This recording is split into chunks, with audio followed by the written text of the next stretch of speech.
Robert Downey Jr. wanted to see how the world treated those who had nothing. Dressed in tattered clothes with dirt smudged on his face, he walked the cold streets of Los Angeles. He sat against a brick wall, observing as people passed him by, pretending not to see him. As Robert sat on the sidewalk, he held out his hand, testing people's reactions. Some ignored him completely, while others glanced at him with disgust. A businessman in a suit scoffed and shook his head. Cold and hungry, Robert walked into a small diner. The warm aroma of coffee and fresh pancakes filled the air. He approached the counter, hesitant. "Excuse me, sir," he muttered to the waiter. "Could I get just a little something to eat?" The diner's manager noticed Robert and frowned. His eyes scanned the stranger's worn-out clothes and dirt-streaked face. "We don't do handouts," he said harshly, arms crossed. The customers inside barely glanced up from their meals, as if used to such encounters. Robert nodded, understanding, and turned to leave. But he felt something strange. Was it disappointment? He wasn't expecting special treatment, but the sheer indifference from people stung more than he thought it would. Just as Robert reached the door, a young waiter named Jake hurried over. "Wait," he said, his voice a little nervous but firm. In his hands was a steaming plate of scrambled eggs and toast.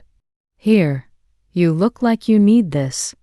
The manager glared at Jake, his face a mixture of shock and disapproval. "Jake, what do you think you're doing?" he snapped.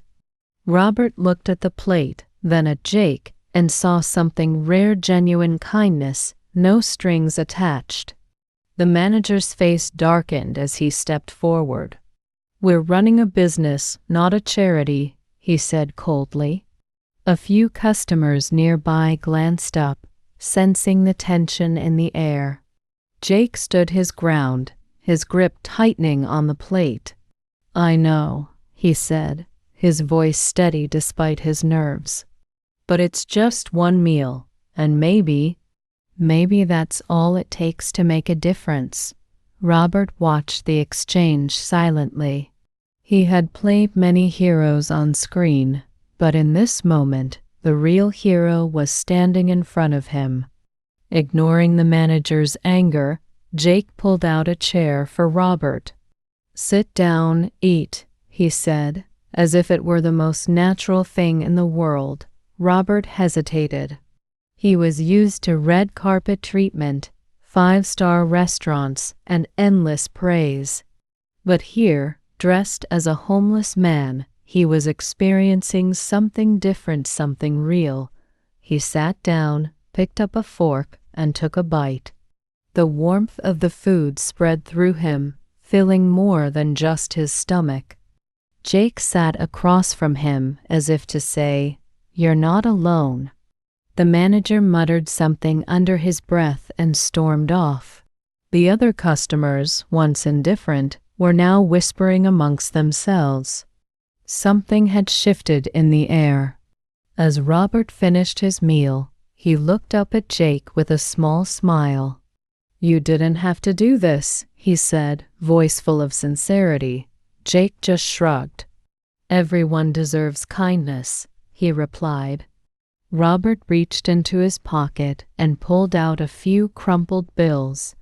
"For the meal," he said. Jake hesitated but took them. It wasn't until Robert stood to leave that something unexpected happened. Someone gasped. A customer had recognized him. "Wait, are you Robert Downey Jr.?" Silence filled the diner as the realization sank in. The man they had ignored, the one they had judged based on his appearance, was none other than one of the most beloved actors in the world. The manager's face turned pale. I didn't know," he stammered. Robert chuckled softly. "That's the point," he said, looking around.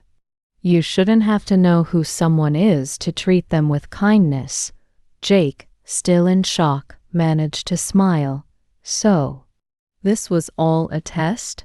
He asked. In a way, Robert admitted. I wanted to see how people react to those in need. And you, Jake, passed with flying colors. Robert reached into his coat and pulled out a business card, handing it to Jake. You've got a good heart. I'd love to help you out if you ever need anything, he said with a smile. Jake looked at the card, his eyes widening. It had Robert's personal contact information. I don't know what to say. Just keep being the kind of person who helps others, Robert replied. As he walked to the door, he turned back one last time.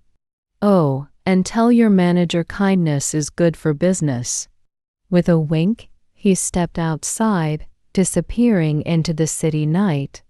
Jake stood there, still holding the card, a smile spreading across his face.